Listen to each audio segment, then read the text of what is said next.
Halo semua, di video kali ini saya akan menjelaskan materi tentang anggaran penjualan.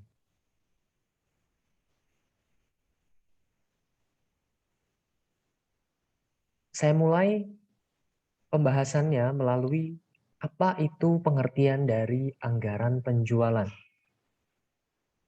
Anggaran penjualan itu menggambarkan penghasilan yang diterima oleh suatu perusahaan karena adanya atau karena terjadinya penjualan.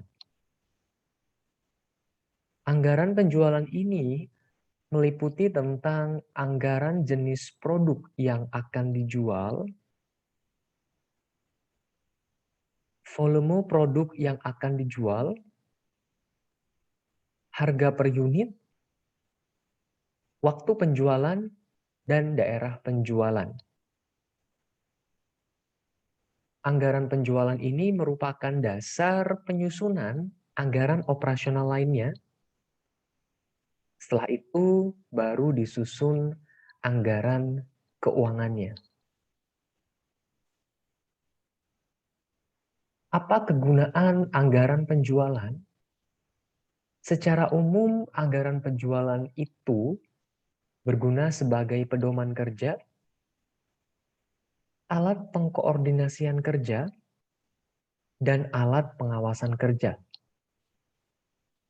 Secara lebih spesifik, anggaran penjualan digunakan sebagai dasar penyusunan semua anggaran yang ada di dalam perusahaan. Jadi, anggaran penjualan ini adalah penentu ya, atau sebagai dasar untuk menyusun semua anggaran yang ada dalam perusahaan.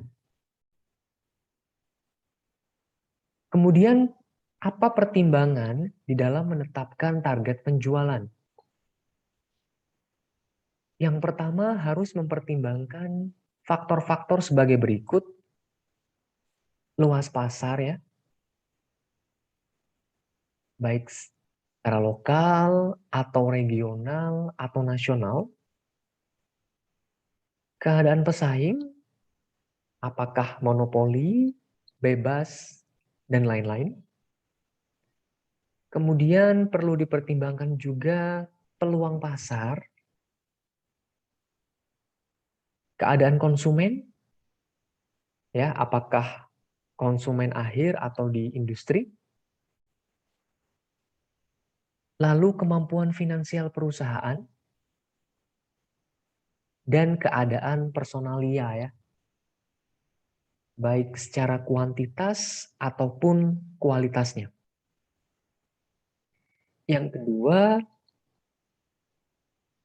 yakni membuat suatu proyeksi atau forecast penjualan ya, atau ramalan penjualan.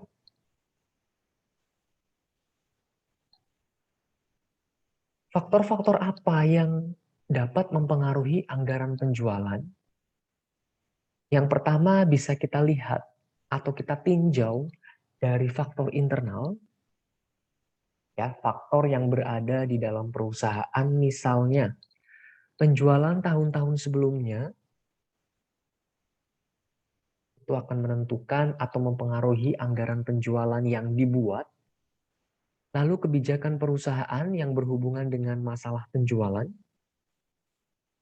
kapasitas produksi dan kemungkinan perluasannya. Lalu faktor internal yang keempat adalah tenaga kerja yang dimiliki. Itu akan sangat berpengaruh sekali terhadap anggaran penjualan. Modal yang tersedia, ini juga dapat mempengaruhi anggaran penjualan. Modal yang dimiliki perusahaan tentu akan secara langsung ataupun tidak langsung dapat mempengaruhi anggaran penjualan yang dibuat. Kemudian faktor internal yang terakhir adalah fasilitas-fasilitas lain yang dimiliki oleh perusahaan. Lalu bagaimana kalau kita tinjau dari sisi luar perusahaan atau faktor eksternal perusahaan? Apa saja yang dapat mempengaruhi anggaran penjualan?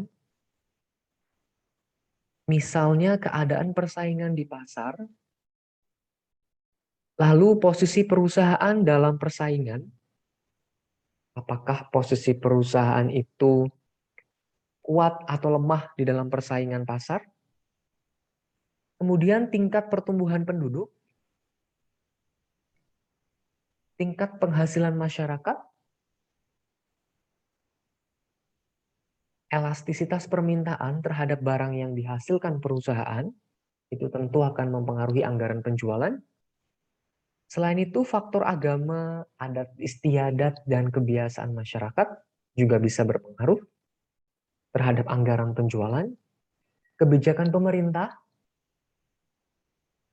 keadaan perekonomian nasional,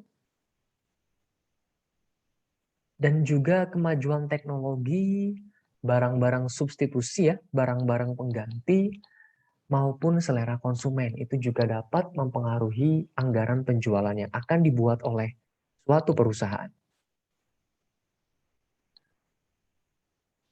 Forecast penjualan atau ramalan penjualan ini adalah perkiraan atau proyeksi secara teknis permintaan konsumen potensial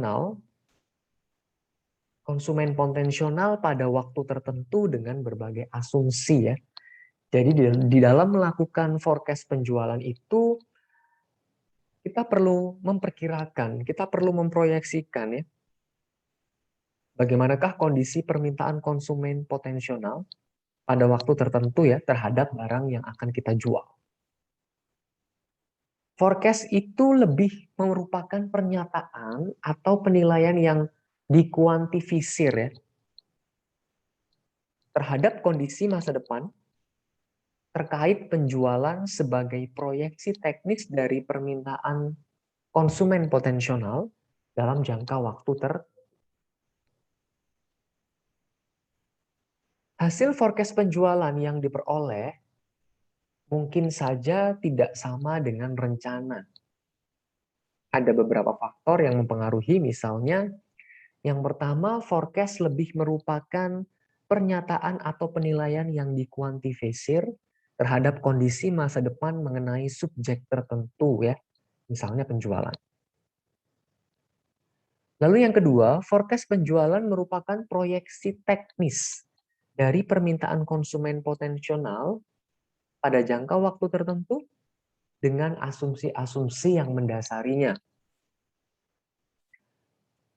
Yang ketiga, forecast selayaknya hanya dipandang sebagai bahan masukan untuk mengembangkan suatu rencana penjualan. Yang keempat, manajemen dapat menerima, memodifikasi, ataupun menolak hasil dari suatu forecast ya. Jadi pihak manajemen ini juga punya kewenangan apakah dia akan menerima, memodifikasi, atau menolak hasil dari forecast penjualan.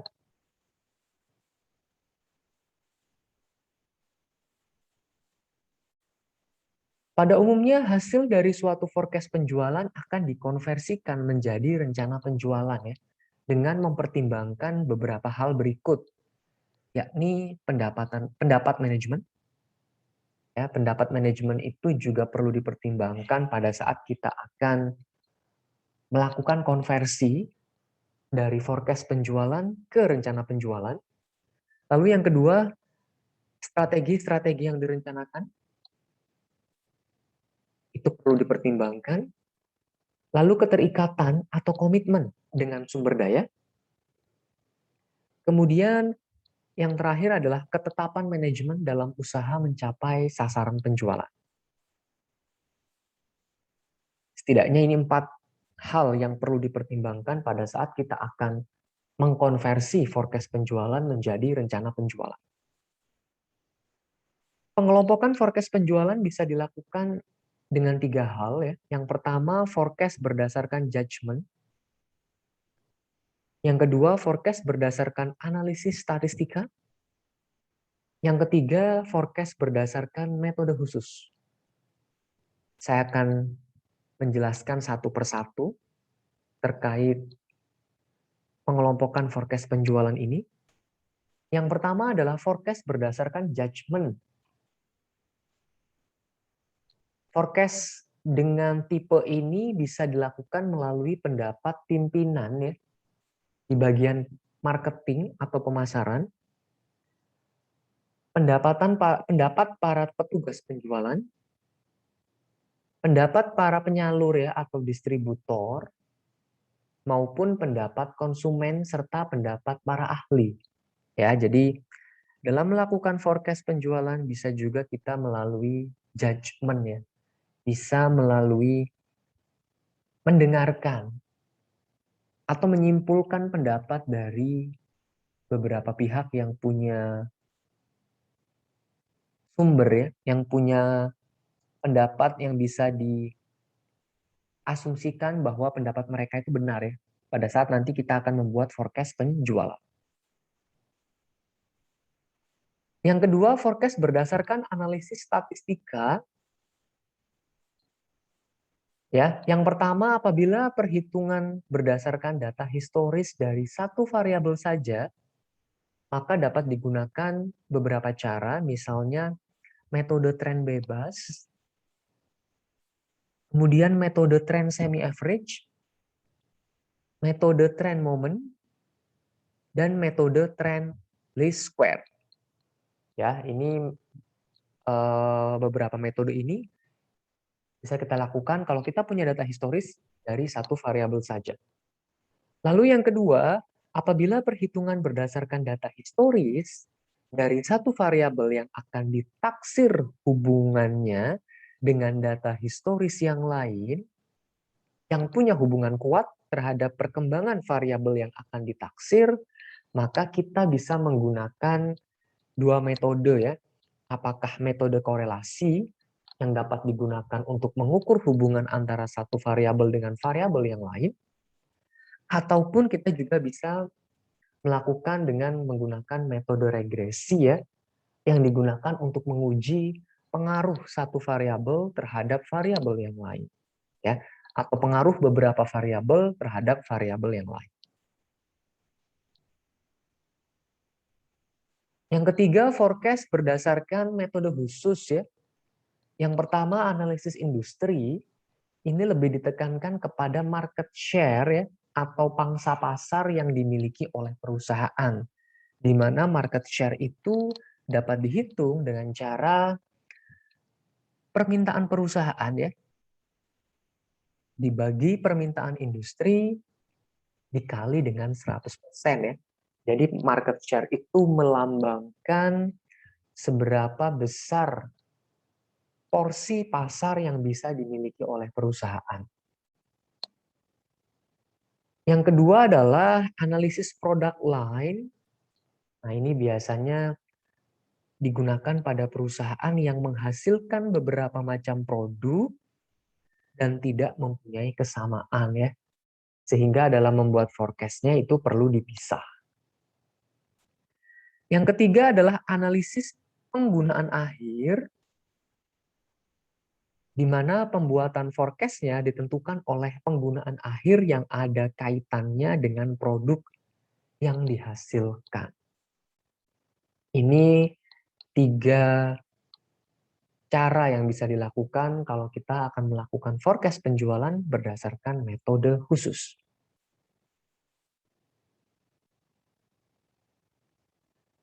Nah, berikutnya di sini saya punya contoh soal ya, di mana contoh soal ini akan lebih fokus pada bagaimana melakukan forecast penjualan dengan menggunakan analisis statistika ya. PT Makmur Jaya bergerak dalam industri mainan anak-anak, di mana memiliki data penjualan sebagai berikut. Nah, dari tabel ini, ya, kolom pertama adalah tahun, yakni tahun 2013 sampai 2017 ya. Artinya terdapat data penjualan selama 5 tahun. Oke. Yang berikutnya di kolom kedua kita disajikan jumlah penjualan ya. Dalam juta unit, di tahun 2013 ada 170 juta unit, hingga 2017 ada 198 juta unit. Ya, di sini bisa kita lihat bahwa kita disajikan satu variabel saja, yakni penjualan dengan menggunakan data selama 5 tahun ya. 5 tahun itu berarti data ganjil. Itu satu hal yang perlu kita juga ingat ya. Data yang kita punya data ganjil, yaitu 5 tahun. Dengan satu variabel, yaitu penjualan. Yang diminta dalam soal ini adalah, buatlah forecast penjualan dengan metode trend moment dan least square ya. Jadi bagaimanakah kita membuat forecast penjualan dengan metode trend moment dan least square ya. Nanti juga akan saya jelaskan bagaimana dengan menggunakan metode semi average. Nah, untuk trend moment rumusnya seperti ini. Ya, kita buat dua persamaan dulu nanti. Sigma Y, nah Y ini nanti adalah mencerminkan penjualan ya. Jadi penjualan di sini itu nanti bisa kita simbolkan dengan Y.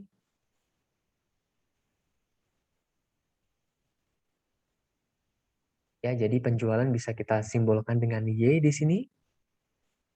Persamaan pertama dalam trend moment adalah sigma Y sama dengan N.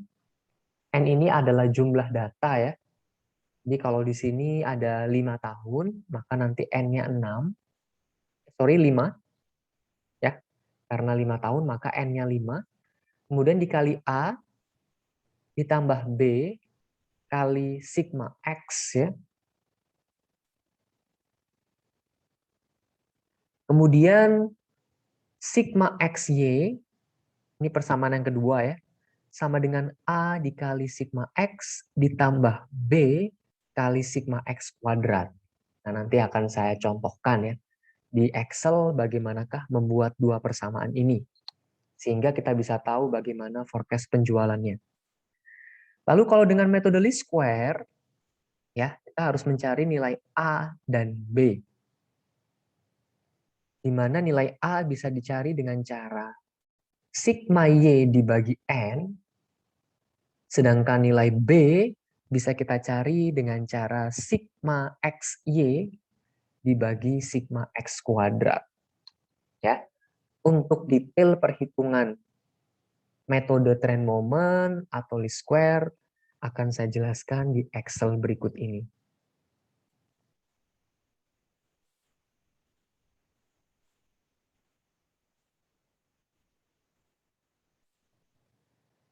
Mari kita mulai pembahasan melalui metode yang pertama, yakni adalah trend moment. Tadi kita punya 5 tahun dari 2013 sampai 2017. Kemudian penjualan kita simbolkan dengan Y. Ini adalah data penjualan selama 5 tahun. Kemudian data penjualan ini kita jumlahkan ya. Di sini saya tulis sigma. Sigma itu melambangkan jumlah pada satu variabel ya. Kalau di sini variabel penjualan berarti Y-nya. Kalau kita jumlah 5 angka ini, 170 ditambah 178 ditambah 187 ditambah 195 ditambah 198, sigma Y ya, jumlah Y atau jumlah penjualannya adalah 928. Ini sigma Y.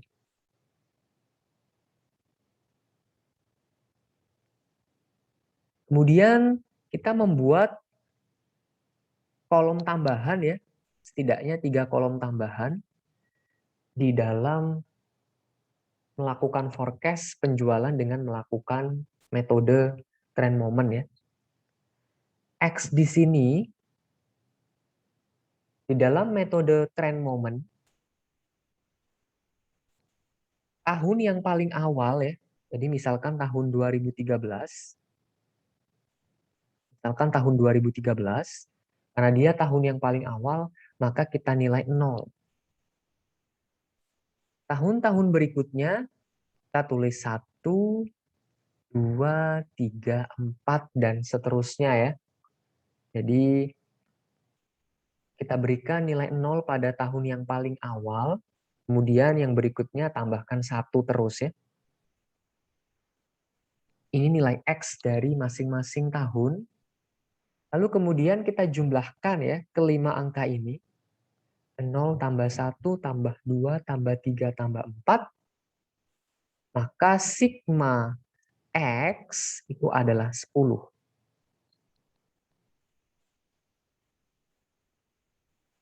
Berikutnya, di kolom E ini ada X kuadrat. Maka semua angka yang ada di kolom X ini ya, kita pangkatkan 2 ya.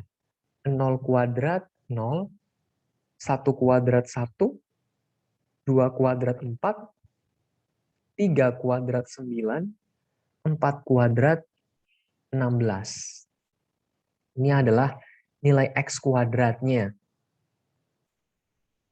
Kemudian sama, kita jumlahkan ya. 0 tambah 1 tambah 4 tambah 9 tambah 16. Maka jumlahnya adalah 30 ya. 30 ini adalah sigma X kuadrat.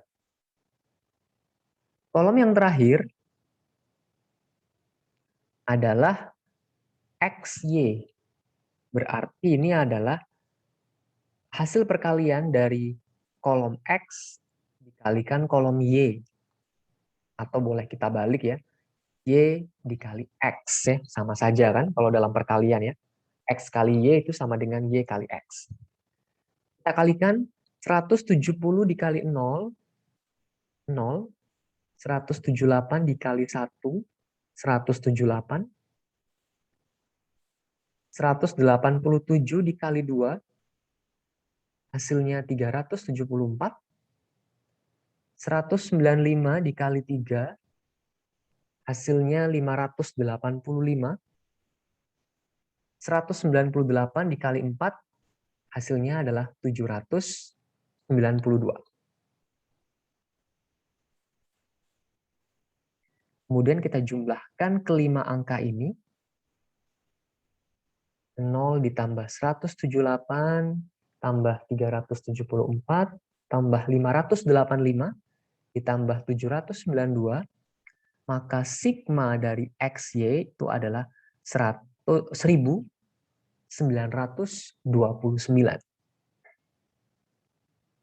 Ya, di sini kita bisa lihat jadi kita sudah punya beberapa angka ya. Ini saya kasih warna misalkan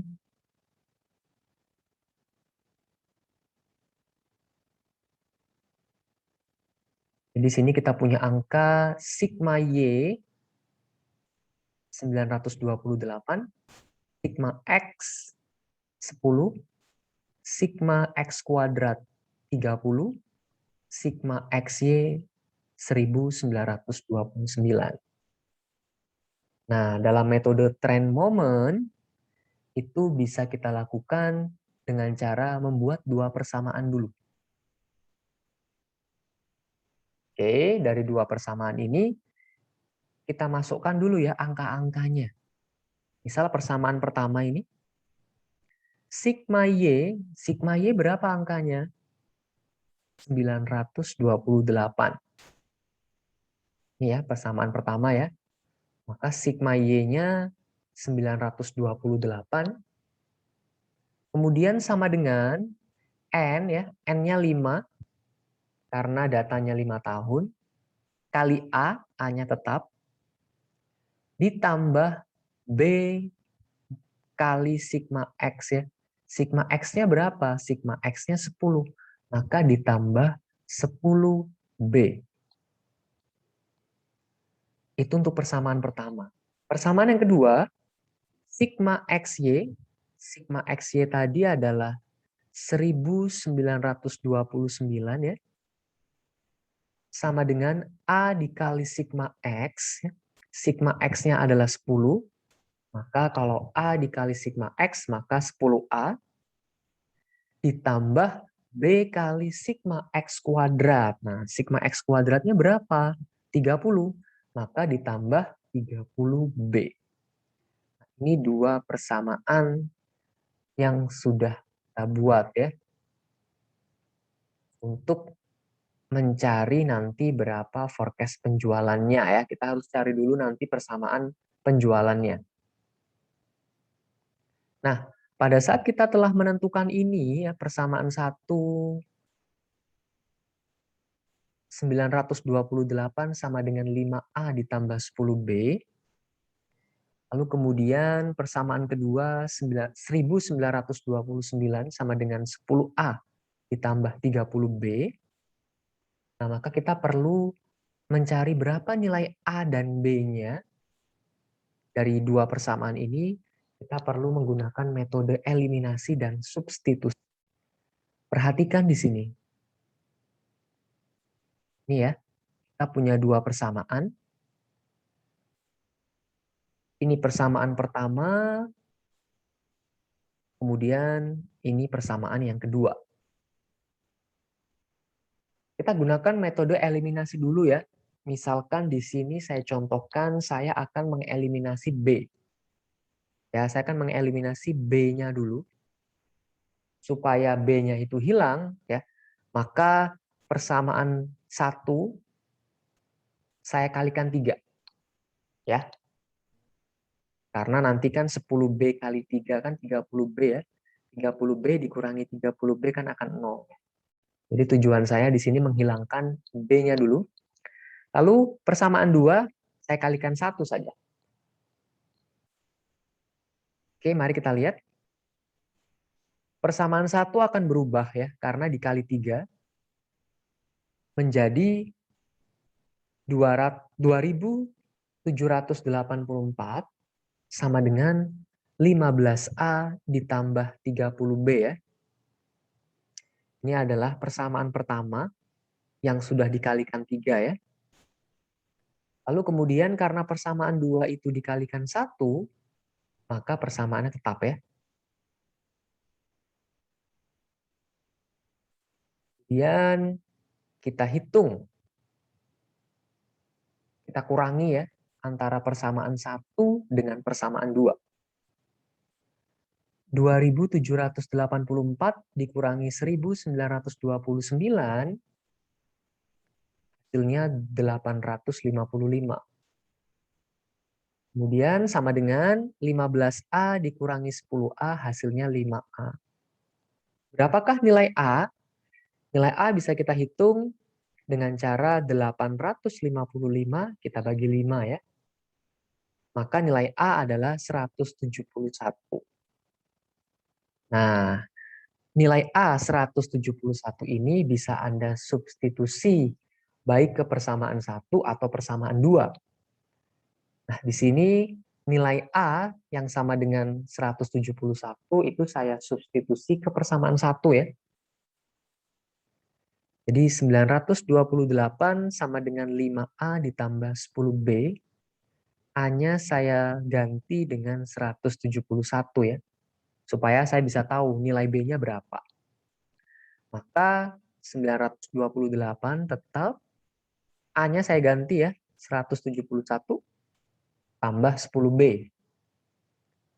928 sama dengan 5 dikali 171, hasilnya adalah 855 ditambah 10B.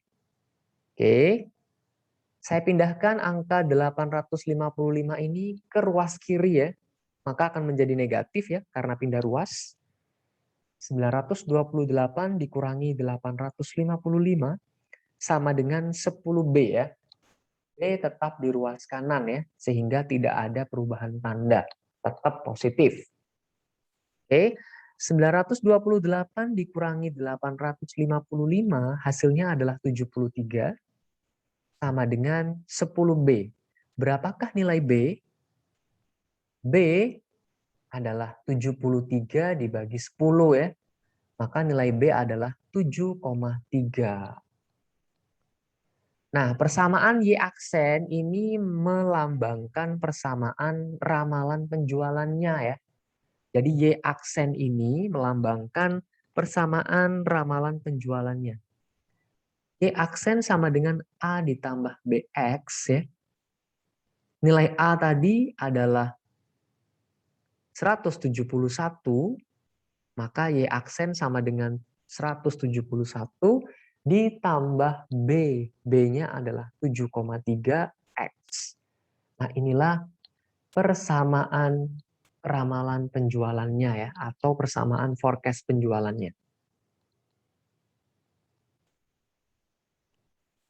Saya akan ganti atau saya pindahkan persamaan ramalan penjualan ini ke sebelah kiri.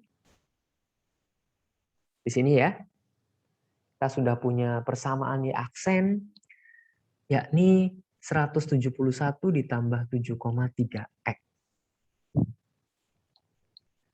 Pertanyaan berikutnya adalah, kalau kita punya data penjualan dari tahun 2013 sampai 2017, ya kita punya data 5 tahun, berdasarkan persamaan forecast penjualan ini, kita bisa menentukan penjualan tahun-tahun berikutnya. Misal, berapa penjualan tahun 2018? Ya. Dan berapa penjualan tahun 2019? Nah, kita bisa gunakan nanti persamaan ini ya. Dengan cara kita harus tahu dulu berapa nilai X-nya pada tahun 2018 dan 2019. Oke, berapakah X untuk 2018? Kalau tahun 2017 itu 4 X-nya, maka 2018 adalah 5. Dan 2019 X-nya adalah 6. Nah, maka kita bisa tahu, misalkan di 2018 ya, berapa penjualan di 2018? Kita masukkan saja nih, X-nya 5 ya. 171 ditambah 7,3, X-nya kita ubah menjadi angka 5. Maka 7,3 kali 5, baru tambahkan dengan 171, hasilnya adalah 207,5. Itulah penjualan pada tahun 2018. Ramalan penjualannya. Sedangkan di 2019, maka X-nya tinggal kita ganti dengan 6. Ya, 171 ditambah 7,3 kali 6 ya. Ingat cara menghitungnya adalah 7,3 dulu kita kalikan 6. Ya, karena di 2019 X-nya 6. Baru kita jumlahkan atau kita tambahkan dengan 171. Maka forecast penjualan pada tahun 2019 adalah 214,8. Ya, inilah forecast penjualan dengan menggunakan metode trend moment untuk data ganjil ya. Karena soal kita kan data ganjil. Nah, di sini saya sajikan contoh trend moment untuk data genap ya. Di sheet yang kedua. Untuk data genap caranya sama ya. Jadi misalkan di sini saya punya 6 tahun dari 2013 sampai 2018 ya. Caranya tetap sama, di mana nilai X tahun awal itu diberi nilai 0. Ya, dan seterusnya tinggal ditambahkan 1 terus ya untuk tahun-tahun berikutnya. Untuk tahapan yang lain caranya sama ya. Buat dulu persamaan 1 dan 2, lalu kemudian nanti bisa kita tahu bagaimanakah persamaan penjualannya.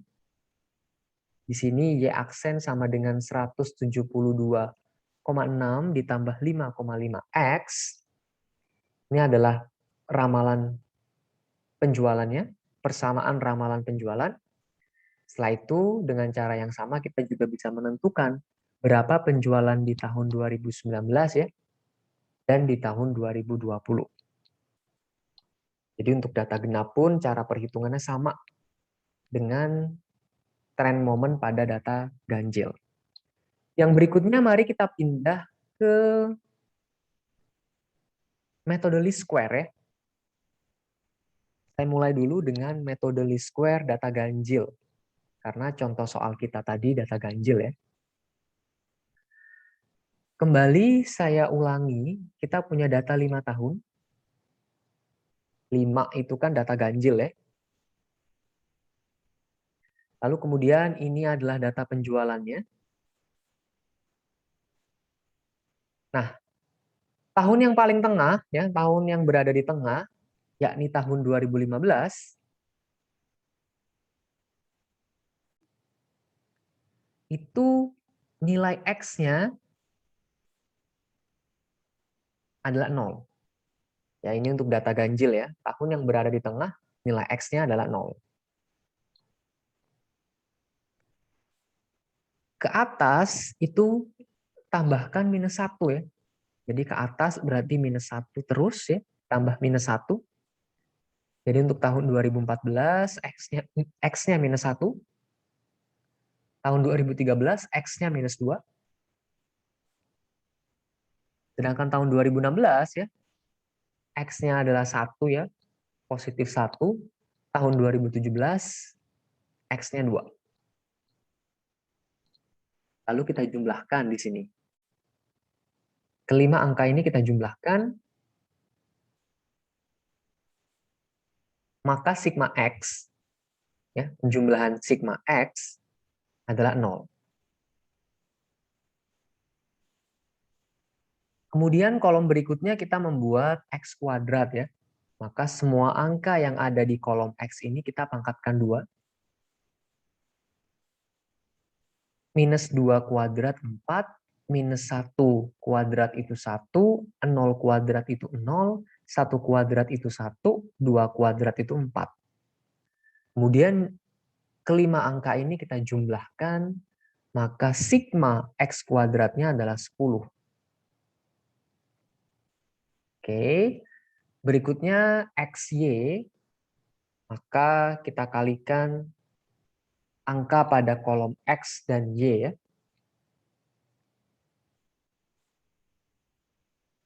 170 dikali minus 2 hasilnya minus 340. 178 dikali minus 1 hasilnya minus 178. 187 kali 0, 0. 195 kali 1, 195. 198 kali 2, 396. Kemudian 5 angka ini pun kita jumlahkan, hasilnya adalah sigma XY itu 73 ya. Kita punya beberapa informasi di sini ya. Sigma Y 928, sigma X 0, sigma X kuadrat 10, sigma XY 73. Nah, di dalam metode least square, untuk membuat persamaan forecast penjualannya, kita menggunakan atau kita mencari dulu nilai A ya. Nilai A itu didapatkan dari sigma Y dibagi N. Kemudian nilai B itu didapatkan dari sigma XY dibagi sigma X kuadrat. Nah, maka kita cari dulu nilai A. Nilai A didapatkan dari sigma Y dibagi N. Ya, sigma Y kita bagikan dengan N. Sigma Y-nya berapa? Sigma Y-nya 928 dibagi dengan N. N-nya 5 ya, karena 5 tahun. 928 dibagi 5, hasilnya adalah 185,6.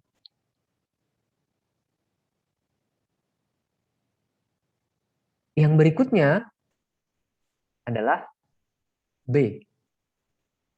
B didapat dari sigma XY dibagi sigma X kuadrat ya. Artinya 73 kita bagi 10. Ya, 73 dibagi 10, maka nilai B adalah 7,3. Maka persamaan forecast penjualnya adalah 185,6 ditambah 7,3 X ya. Jadi perlu diingat karena di sini B-nya positif maka ditambah 7,3 X ya. Tapi seandainya B-nya negatif maka minus 7,3 X ya. Jadi nilai A dan B ini bisa positif atau bisa negatif. Nah, inilah persamaan forecast penjualannya dengan menggunakan metode least square ya. Kemudian dari persamaan ini kita juga bisa membuat ramalan penjualan pada tahun berikutnya ya, misalkan tahun 2018. Berapa ramalan penjualannya? Kita gunakan ini. 185,6 ditambah 7,3 kali X. Nah, X di tahun 2018 berapa? 3. Ya. Karena di 2017 itu nilainya 2, maka untuk 2018 nilainya 3. Sehingga di 2018 ramalan penjualannya adalah 207,5. Sedangkan di 2019 itu nilai ramalan penjualannya 214,8. Ini untuk least square data ganjil ya. Bagaimana dengan data genap? Nah, kalau data genap caranya hampir sama ya. Yang membedakan di sini pada saat penentuan X-nya saja. Ya, jadi yang membedakan penentuan X ya. Karena pada saat datanya genap, misalkan di sini saya buat 6 tahun ya, datanya genap. Kan kalau 6 tahun kan tidak ada tahun yang tepat di tengah ya. Jadi yang tepat di tengah itu dia ada 2 tahun, yakni 2015 dan 2016. Oke, nah untuk nilai X-nya di 2015 itu kita berikan nilai minus 1, di 2016 kita berikan nilai positif 1. Ya, jadi tidak ada angka 0 pada nilai X-nya. Kenapa? Karena datanya genap. Nah, berikutnya untuk tahun sebelum 2015 kita tambahkan minus 2 ya. Jadi minus 1 ditambah minus 2, minus 3. Berikutnya lagi, tambahkan minus 2, minus 5. Tapi untuk setelah tahun 2016, kita tambahkan 2. 1 tambah 2, 3, 3 tambah 2, 5. Ya, jadi pembedanya hanya di sini. Penentuan nilai X-nya saja. Untuk tahapan yang lain sama ya.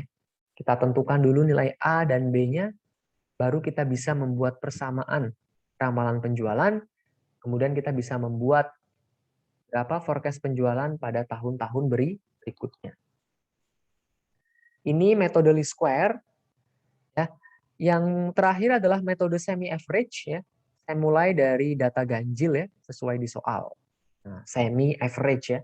Kalau bahasa Indonesianya adalah setengah rata-rata. Ini contoh saja ya. Ini saya akan buatkan contoh. Di metode semi average, ya misal di sini saya punya 6 tahun. Jadi awalnya datanya 6 tahun ya. Dari 2013 sampai 2018. Itu data awalnya. Yang saya maksud ganjil di sini adalah setelah dipisah ya. Jadi karena semi average itu setengah rata-rata, data yang kita punya itu kita pecah menjadi dua kelompok. Oke, ini kelompok pertama 2013 sampai 2015, kemudian ini kelompok kedua 2016 sampai 2018. Ya. Inilah yang saya maksud data ganjil ya. Jadi masing-masing kelompok datanya ganjil, masing-masing 3 tahun. Kemudian ini data penjualannya. baik untuk kelompok 1 dan kelompok 2 ya. Nah, langkah pertama yang bisa kita lakukan adalah kita mencari rata-rata dari masing-masing kelompok ya. Jadi berapakah rata-rata dari 3 tahun ini ya? Berapakah rata-rata penjualan dari 3 tahun ini dari kelompok pertama? Kalau kita rata-rata di sini, ya kalau di Excel kita mudah tinggal membuat atau meminta bantuan dengan sama dengan average ya. Kita cari average atau rata-rata dari 3 angka ini. Maka kelompok 1 rata-ratanya adalah 178,33. Untuk kelompok 2 rata-ratanya adalah 194,33. Oke. Nah, di dalam metode semi average, nilai A itu didapat dari rata-rata kelompok 1. Ya, saya ulang. Nilai A itu didapatkan dari rata-rata kelompok 1 ya, yakni 178,33. Itu nilai A. Sedangkan nilai B itu didapat dari sini ya. Kita lihat di sini caranya adalah kita kurangi nilai rata-rata kelompok 2 ya. 194,33 itu kita kurangi dengan rata-rata kelompok 1 ya, dikurangi 178,33 baru kemudian dibagi 3. Kenapa dibagi 3, Pak? Karena masing-masing data atau masing-masing kelompok tahunnya ada 3 tahun. Nah, sehingga nilai B-nya adalah 5,33.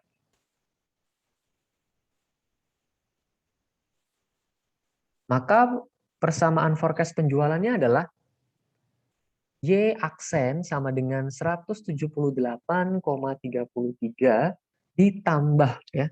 B-nya adalah 5,33.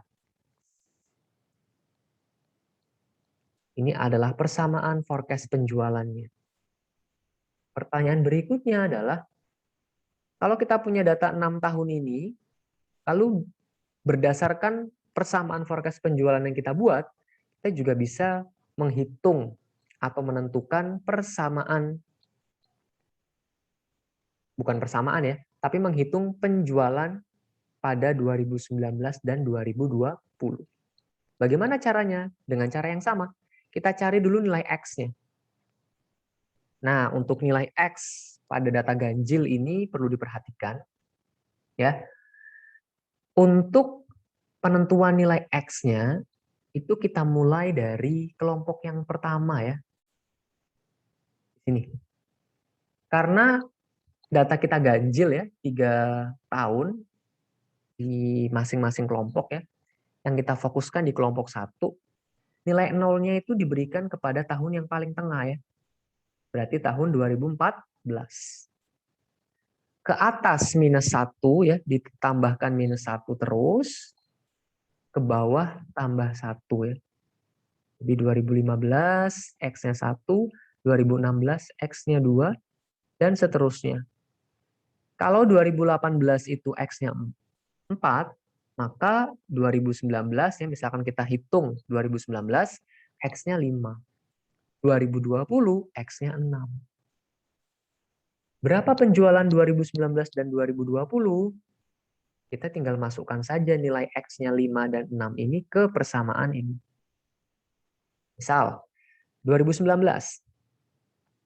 Maka 178,33 ditambah 5,33 X. X-nya yang mana? X-nya yang 5. Maka penjualannya adalah 205. Dengan cara yang sama, tahun 2020, jika X-nya 6, maka penjualannya menjadi 210,3. Ini untuk data ganjil ya, pada metode semi average. Bagaimana dengan data genap? Nah, di sini ya. Saya punya 8 tahun. Masing-masing kelompok saya bagi menjadi 4 ya. Karena 8 dibagi 2 kan 4 ya. Nah, di sini artinya masing-masing kelompok itu itu genap. Ya, di sini masing-masing genap kan? Sini kelompok 1 ada 4 tahun, kelompok 2 4 tahun. Berikut ini penjualannya. Sama langkahnya untuk masing-masing kelompok kita cari dulu rata-ratanya ya. Di rata-rata dari kelompok pertama itu adalah 181,25, sedangkan rata-rata dari kelompok 2 itu adalah 202. Oke. Nilai A adalah 181,25 ya. Nilai A itu sama dengan nilai rata-rata kelompok 1. Kemudian nilai B adalah 202 dikurangi 181,25, kemudian hasilnya dibagi 4 ya. Karena 4 tahun ya, masing-masing kelompok itu ada 4 tahun. Maka hasil B adalah 5,19. Sehingga persamaan forecast penjualannya Y aksen sama dengan 181,25 ditambah 5,19. Ya. Ini persamaan forecast penjualannya.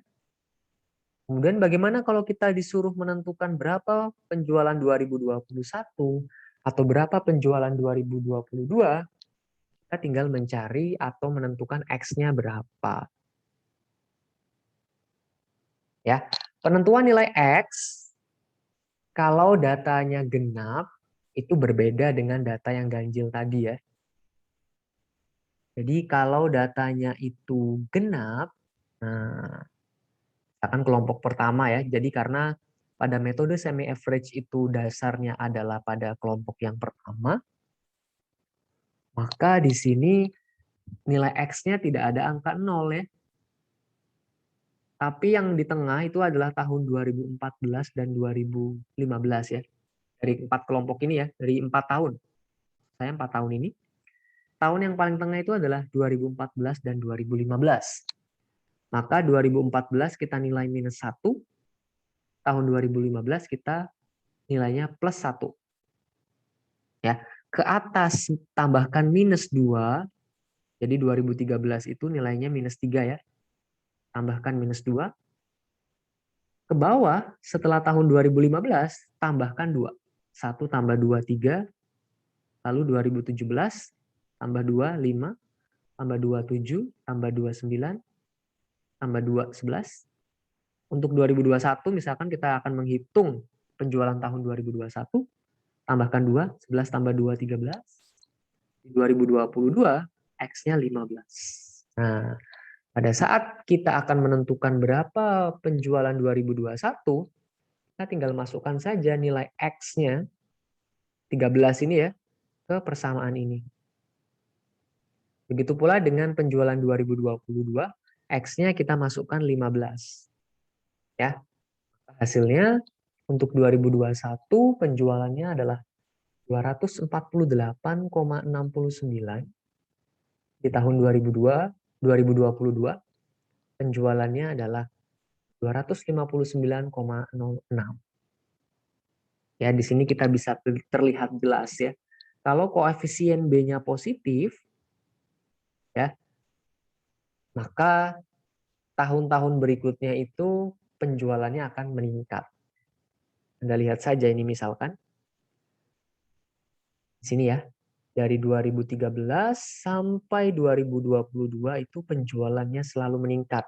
Itu ditandai dengan koefisien B-nya jika positif.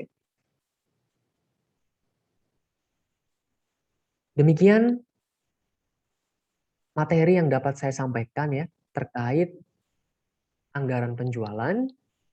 Semoga materi ini bisa dipahami dengan baik. Sampai jumpa pada video-video berikutnya.